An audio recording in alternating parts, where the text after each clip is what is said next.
ಇವತ್ತು ನಮ್ಮ ದೇಶದ ನೆಚ್ಚಿನ ಪ್ರಧಾನಮಂತ್ರಿಗಳಾದ ಸನ್ಮಾನ್ಯ ನರೇಂದ್ರ ಮೋದಿಜಿ ಅವರನ್ನ ಈ ದೇಶದ ಒಬ್ಬ ಕಾಂಗ್ರೆಸ್ ರಾಷ್ಟ್ರೀಯ ಅಧ್ಯಕ್ಷರಾಗಿರುವಂತ ಮಲ್ಲಿಕಾರ್ಜುನ್ ಖರ್ಗೆ ಅವರು ಇದು ಆತಂಕವಾದಿ ಅನ್ನುವಂಥ ಒಂದು ಪದ ಅವರೇನು ಮಾಡಿದಾರೋ ಅದು ತುಂಬಾ ಕೆಟ್ಟದಾಗಿ, ಅಂದ್ರೆ ಅವರೊಂದು ರಾಷ್ಟ್ರೀಯ ಅಧ್ಯಕ್ಷರಾಗಿ ಅವರ ಘನತೆ ಮತ್ತು ಗೌರವಕ್ಕೆ ಕೂಡ ಅದು ಶೋಭೆ ತರುವಂಥದ್ದಲ್ಲ.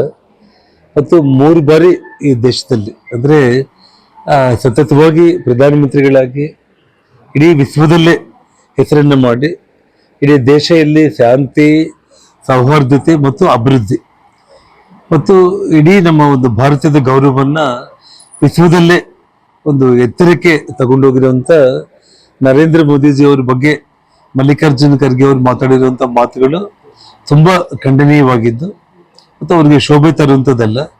ಅವರು ತಕ್ಷಣ ಅವರು ಕ್ಷಮೆ ಕೇಳಿದ್ರು ಕೂಡ ಕಡಿಮೆನೆ.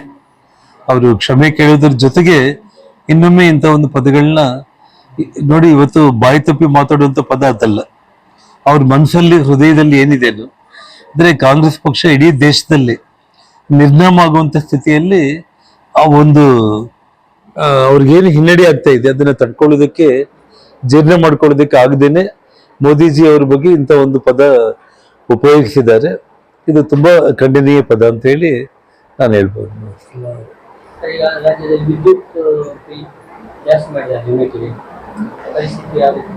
ನಾವು ವಿದ್ಯುತ್ ಬಿಲ್ ಬಗ್ಗೆ ಮಾತ್ರ ಇವತ್ತು ನಾವು ಯೋಚನೆ ಮಾಡ್ತಾ ಇದ್ದೀವಿ.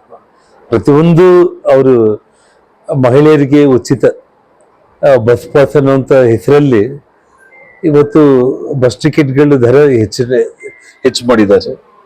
ಜೊತೆಗೆ ಇವತ್ತು ಗ್ಯಾರಂಟಿಗಳ ಯೋಜನೆಯಲ್ಲಿ ಅವ್ರು ಏನೇ ಉಚಿತವಾಗಿ ಕೊಡ್ತೀವಿ ಅಂತಂದ್ರೂ ಕೂಡ ಎಲ್ಲ ಒಂದು ಕೇವಲ ವಿದ್ಯುತ್ ಮಾತ್ರ ಅಂತಲ್ಲ, ಪ್ರತಿಯೊಂದು ಇವತ್ತು ನಾವು ಯಾವುದೇ ನೀವು ತಗೊಳ್ಳಿ ಅದರಲ್ಲೂ ಕೂಡ ಅವರು ಬೆಲೆ ಹೆಚ್ಚು ಮಾಡೋದ್ರ ಜೊತೆಗೆ ಜನರ ಒಂದು ಜೇಬಿಗೆ ಅವರು ಕೊಳ್ಳೆ ಹೊಡೆಯುವಂತ ಕೆಲಸ ಈ ಸರ್ಕಾರ ಮಾಡಿರುವಂತದ್ದು.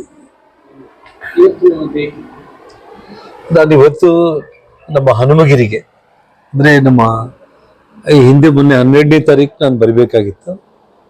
ಅಯೋಧ್ಯೆಯಿಂದ ರಾಮಜ್ಯೋತಿ ನನ್ನ ಮತಕ್ಷೇತ್ರ ಗಂಗಾವತಿಯಲ್ಲಿ ಅಂಜನಾದ್ರಿಗೆ ತಗೊಂಡು ಬಂದು ಅಲ್ಲಿಂದ ಹನುಮತ್ ಜ್ಯೋತಿನೂ ಕೂಡ ತಗೊಂಡಲ್ಲಿ ನಾನು ಸ್ವಾಗತ ಮಾಡಿ ತುಂಬಾ ದೊಡ್ಡ ಪ್ರಮಾಣದಲ್ಲಿ ನಾವು ಅಲ್ಲಿ ಹನುಮತ್ ಜ್ಯೋತಿಯನ್ನ ಕೊಟ್ಟಿಲ್ಲಿ ಕಳಿಸಿದ್ದು. ಸೊ ಅಲ್ಲಿಂದ ಇಲ್ಲಿಗೆ ಬಂದು ದರ್ಶನ ಮಾಡ್ಕೊಂಡ್ರೆ ನನಗೆ ತೃಪ್ತಿ ಆಗುತ್ತೆ. ಸೊ ಮೊನ್ನೆ 12ನೇ ತಾರೀಕು ಅನಿವಾರ್ಯ ಕಾರಣಗಳಿಂದ ನಾನು ಬರ್ಲಿಕ್ಕೆ ಆಗ್ಲಿಲ್ಲ. ಸೊ ಆ ಕಾರಣಕ್ಕೆ ನಾನು ಇವತ್ತು ದರ್ಶನಕ್ಕೋಸ್ಕರ ಬಂದಿದ್ದೀನಿ. ಅದು ವಿಶೇಷವಾಗಿ ಇವತ್ತು ನಮ್ಮ ಪ್ರಶಾಂತ್ ಅವರ ನಾನು ಕಳೆದ ವರ್ಷ ತಮಗೆಲ್ಲ ಗೊತ್ತಿರುವಂತದ್ದು, ಇಲ್ಲಿ ದೈವದ ನುಡಿ ಅಂದ್ರೆ ಕೇವಲ 30 ದಿವಸದ ಒಳಗಡೆ ನಾನು ಹೊರಬರ್ತೀನಿ ಅಂತೇಳಿ ಏನು ಅವರು ವಾಕ್ಯ ನುಡಿದಿದ್ರು. ಸೊ ನಾನು ಹೊರಗಡೆ ಬಂದ ತಕ್ಷಣ ಫಸ್ಟ್ ಬಂದು ದರ್ಶನ ಮಾಡಿಕೊಂಡು ಹೋದೆ ನಾನು. ಸೊ ಇವತ್ತು ಅವರು ನೇಮೋತ್ಸವ ಮತ್ತು ದೈವದ ಎಲ್ಲ ಕಾರ್ಯಕ್ರಮಗಳು ನಡೀತಾ ಇದೆ. ಸೊ ಹಾಗಾಗಿ ನಾನು ಶ್ರೀಮತಿ ನನ್ನ ಮೊಮ್ಮಕ್ಕಳ ಸಮೇತ ಅದರಲ್ಲಿ ಪಾಲ್ಗೊಳ್ಳೋದಕ್ಕೆ ಬಂದಿದ್ದೀನಿ.